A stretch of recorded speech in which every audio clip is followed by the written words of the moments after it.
A gente tem uma novidade para vocês. Temos chamadas dos alunos na videoaula. Então, vocês têm que observar a descrição do vídeo para responder a chamada e não levar falta, certo? Lembrando também, quem não é inscrito, se inscreva no canal da escola e ative as notificações. E se puder, você deixa aí seu like, tá beleza? Bom dia, pessoal. Estamos dando início a mais uma aula de física. Espero que todos estejam bem. Para essa aula de hoje, eu vou apresentar a vocês alguns conceitos das transformações cíclicas, também o ciclo de Carnot, a teoria de Carnot e, por fim, as etapas do ciclo de Carnot. Então, vamos dar início com as transformações cíclicas. Uma transformação gasosa é chamada de transformação cíclica ou ciclo quando o estado final do gás coincide com o estado inicial. Isto é, no estado final, os valores de pressão, temperatura e volume do gás coincidem com os valores iniciais. A energia interna do gás varia durante as transformações, pois a temperatura do gás está sempre continuamente variando. Entretanto, como o estado final coincide com o estado inicial, a energia interna final é igual à energia interna inicial e, consequentemente, a variação da energia interna durante a realização de um ciclo completo sempre será nula. A figura abaixo mostra uma transformação cíclica sofrida por uma determinada massa de gás ideal que passa de um estado inicial A para um estado intermediário B através do processo 1 e em seguida é levado de volta ao estado inicial A pelo processo 2.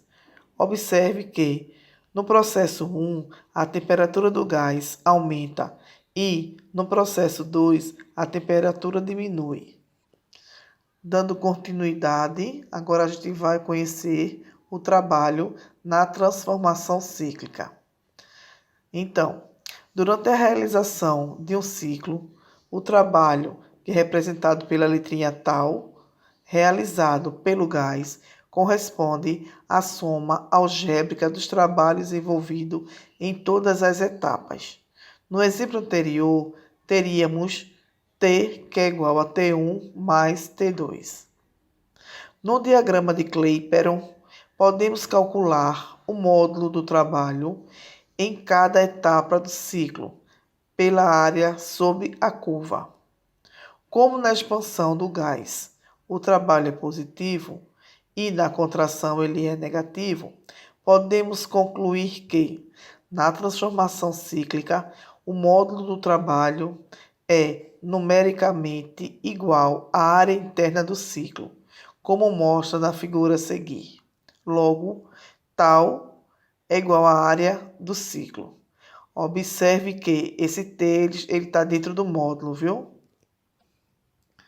Observe na figura anterior que o trabalho realizado pelo gás no processo 1 é maior que o trabalho em módulo recebido pelo gás no processo 2. Assim, o saldo líquido de trabalho no ciclo da figura é positivo e há a realização de trabalho pelo gás, que é o ciclo do sentido horário. Portanto, em um ciclo de sentido horário ocorre a conversão de calor em trabalho. Isso acontece nas máquinas térmicas, das quais um motor de automóvel é o melhor exemplo. Se o sentido das transformações for invertido, o saldo líquido de trabalho será negativo e haverá recebimento de trabalho pelo gás, que é o ciclo do sentido anti-horário. Então, em um ciclo de sentido anti-horário, ocorrerá a conversão de trabalho em calor. Isso acontece, por exemplo, em uma geladeira, que é uma máquina frigorífica. Vamos agora entender a primeira lei da termodinâmica nas transformações cíclicas. Já sabemos que, pela primeira lei da termodinâmica, que a energia interna é igual ao calor menos o trabalho, mas em uma transformação cíclica, a variação da energia interna é nula. Isso é, a energia interna é igual a zero. Então, de acordo com a primeira lei da termodinâmica, em uma transformação cíclica, devemos ter zero é igual ao calor menos o trabalho. O trabalho é igual ao calor. Portanto, em uma transformação cíclica, existe uma equivalência entre o calor Q trocado pelo gás e o trabalho T, como mostra na figura abaixo. Portanto, nas máquinas térmicas, aquelas que realizam trabalho, o calor é convertido em trabalho e, nas máquinas frigoríficas ou bombas de calor, aquelas que recebem trabalho, o trabalho ele é convertido em calor. Coloquei para vocês aqui duas figuras desse ciclo, né? O ciclo horário, que é das máquinas térmicas, e quando acontece no ciclo anti-horário, que acontece nas máquinas frigoríficas. Agora, a gente vai conhecer um pouco sobre o ciclo de Carnot. O ciclo de Carnot é um processo no qual ocorre transformação termodinâmica, sendo duas dessas transformações isotérmicas, que são aquelas nas quais a temperatura permanece constante, variando a pressão e o volume da massa gasosa. E as outras duas são as transformações adiabáticas, aquelas em que o sistema está isolado de quaisquer troca de calor. Esse processo é executado pela máquina de Carnot, uma invenção do engenheiro francês Nicolas Sadi Carnot, que trata-se de uma máquina térmica teórica que funciona como uma máquina de rendimento total, que cria um ciclo de rendimento máximo, denominado ciclo de Carnot. O desempenho da máquina de Carnot demonstrou que, quanto maior a temperatura da fonte quente, maior o rendimento do substância do tipo gás ideal, também chamado de gás perfeito. É um tipo de gás cujas velocidades médias estão relacionadas com a temperatura. Portanto, o ciclo de Carnot é uma sequência de transformações gasosas nas quais a máquina térmica atinge o seu rendimento máximo, à medida em que opera em ciclo, mediante duas fontes térmicas, permitindo uma reduzida perda de calor para o meio externo. Teoria de Carnot. A teoria de Carnot foi postulada em 1824 pelo cientista francês Nicolas Sadi Carnot. O teorema por ele apresentado atribui um limite à eficiência de uma máquina térmica ideal.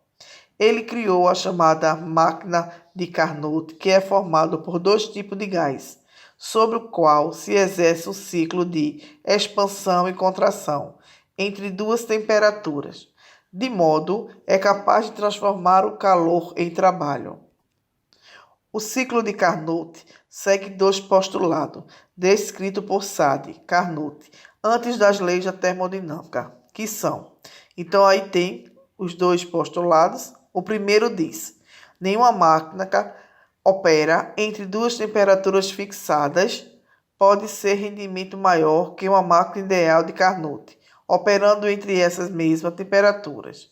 E a outra, ao operar entre essas duas temperaturas, a máquina ideal de Carnot tem o mesmo rendimento qualquer que seja o fluido operante.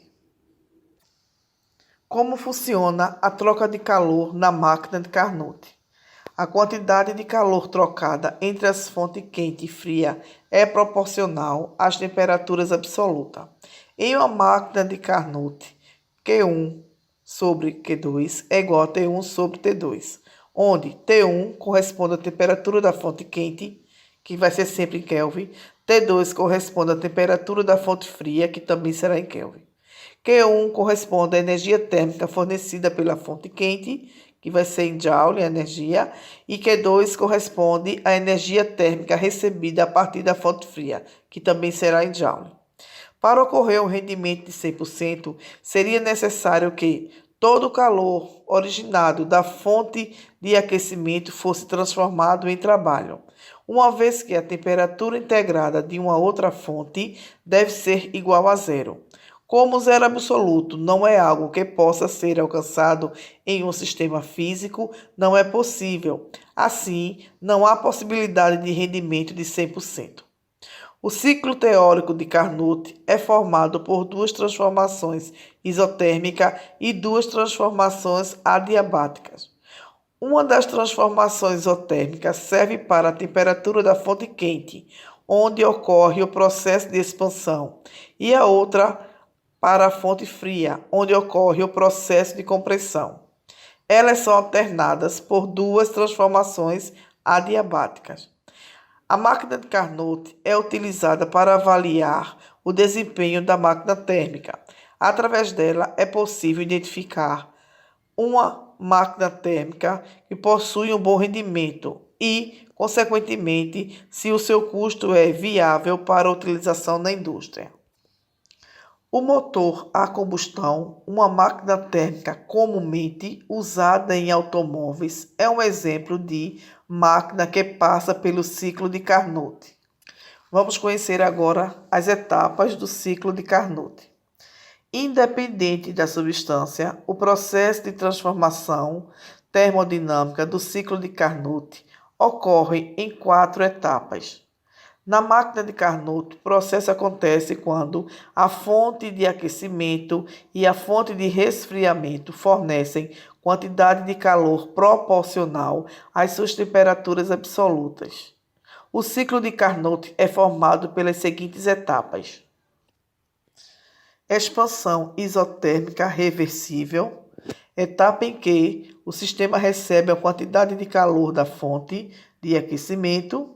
A expansão adiabática reversível, etapa em que o sistema não realiza a troca de calor com fontes térmicas de aquecimento. Compressão isotérmica reversível, etapa em que o sistema fornece o calor para a fonte de resfriamento. Compressão adiabática reversível, etapa em que o sistema não realiza a troca de calor com a fonte térmica de resfriamento. Após a transformação isotérmica, o gás passa pela transformação adiabática, onde acontece a troca de calor com o meio externo. Em seguida, o gás sofre uma compressão isotérmica, liberando a quantidade de calor para o meio externo. A seguir, o gás passa por uma compressão adiabática, retornando à condição inicial. Agora eu coloquei para vocês a imagem de duas máquinas, onde a primeira mostra o esquema de uma máquina térmica retirada certa quantidade de calor Q1 de uma fonte quente que converte parte desse calor em trabalho e transfere parte da quantidade do calor absorvida para a fonte fria, que é Q2. O rendimento de uma máquina térmica ela é sempre menor do que 100%. Na segunda imagem, Carnot propôs o modelo de máquina térmica ideal. Ela funciona em 4 etapas, como eu já mostrei acima, e no gráfico aí mostra todas reversíveis. Podem ser realizadas no sentido contrário. A expansão isotérmica, a expansão adiabática, compressão isotérmica e compressão adiabática. Fórmula do rendimento da máquina de Carnot.